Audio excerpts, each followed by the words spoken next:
Игорь Романенко, основатель благотворительного фонда «Закроем небо для Украины». Игорь Александрович, здравствуйте. Доброе утро.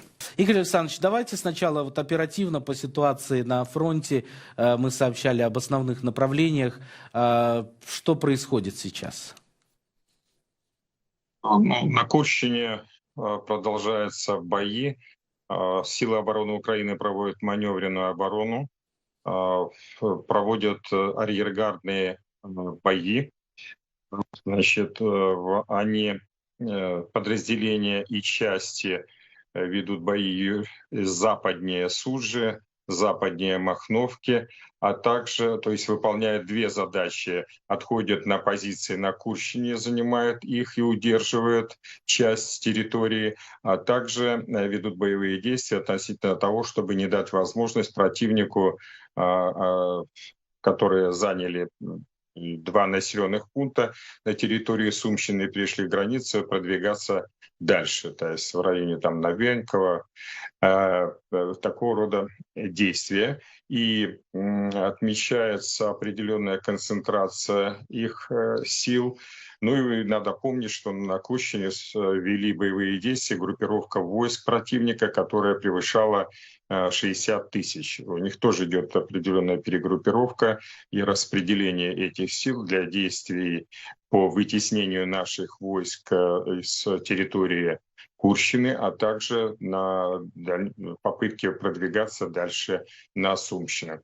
Интенсивность боев высокая в направлении Покровска. Наши силы обороны, подразделения части по-прежнему проводят контратаки где-то до 4 направлений и ведутся бои интенсивные. Противник перебрасывает в это направление часть резервов своих для того, чтобы возобновить наступательные действия. В первую очередь, как, в общем-то, они это и делают в направлении дорог логистических вокруг Покровска. Это с юго-запада, с запада, а также с востока через Мирноград. Но эти планы разбиваются противодействие со стороны подразделений частей сил обороны Украины. И поэтому, собственно говоря, как на Курщине, так и под Покровском превалирует военно-политический фактор, который заключается на том, что на Курщине как бы они вытеснили все наши подразделения с Курщины и, более того, зашли на территорию Сумщины. А на Покровском направлении, если не удается продвигаться в сам Покровск и его захватывать, то направление Новопавловское, то есть от Курахова на запад в сторону границы Днепропетровской области, чтобы продвинуться, что не дают делать силы обороны Украины, а планы противника на этот счет имеются, и зайти там на 100-200 метров на километре, показать вот этот военно-политический аспект, что это есть новая область. То есть Путин использует временную возможность для того, чтобы по максимуму легитимизировать захват, согласно их конституции, 4 областей, что ему до сих пор не удается в полной мере ни по одной области. Мы помним, даже по Луганской идут бои, там в районе Белогоровки. Кроме того, идут успешные контратаки сил обороны Украины на Торецком направлении, не только на севере, где есть Стариконные, очень важные шахты, а также проводятся рейды подразделениями сил обороны Украины к центру самого Торецка. И здесь надо вспомнить, что там месяц и больше назад пропаганда российская говорила, что они полностью захватили Торецк. На Херсонском направлении противник пытается захватывать по речке Днепр острова для того, чтобы готовиться к дальнейшим. Ну и стоит задача, однако с военной точки зрения очень сложное форсирование Днепра и попытки захватить хотя бы часть правого берега. Там идет огневое поражение со стороны сил обороны Украины, подразделения противника, которые пытаются действовать на островах и которые пытаются высаживаться на правом, более высоком, я хочу напомнить, берегу Днепра. Вот такое состояние на текущий момент. Игорь Александрович, не могу тогда у вас не спросить, уж коль скоро вы затронули тему юга и активизации там противника, а откуда, собственно говоря, взялись эти ресурсы? Ведь там было достаточно длительное время относительно спокойно, и мы знаем о том, что главнокомандующий Сырский говорил о том, что потери с начала года были достаточно ощутимые, более 100 тысяч человек у оккупантов. Откуда взялись ресурсы сейчас на активизацию Южного фронта? Хороший вопрос в связи с тем, что, отвечая на него, надо сказать, что особых-то ресурсов и не взялось.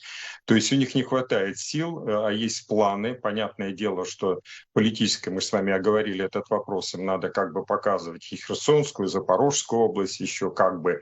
А сил на это существенных нет, но задачи стоят, и поэтому они вот бросают свои войска в борьбе за эти острова, ну и отдельные попытки даже высадки определенных десантов, попытки захватить какие-то плацдармы на правом берегу.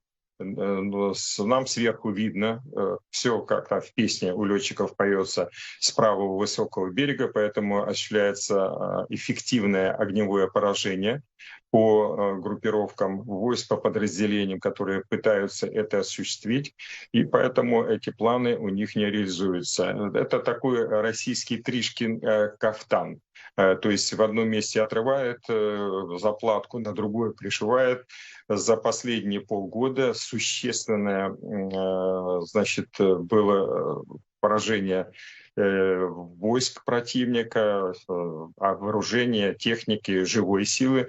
И поэтому даже с учетом того, что они используют там всякие методы пополнения и в разные свои месяца, показывать или по сути, или с пропагандой, что набирает по 40-50 тысяч, значит, и осуществляет пополнение. Но этого недостаточно для того, чтобы реализовывать, как это раньше они проводили на всех фронтах, активное продвижение и осуществление наступательного рода действий. Поэтому определяют они приоритеты. В данном случае за последнее время это Курщина, Сумщина и ну, вот на востоке, пожалуй, Покровское направление. Попытки есть на Купинске, хотя наши там активно проводят эффективные действия. То есть на все не хватает, тем более на Запорожье, но задача стоит, этот их командующий там ставит и Запорожье, и Херсонское направление. Планы есть, а сил нет.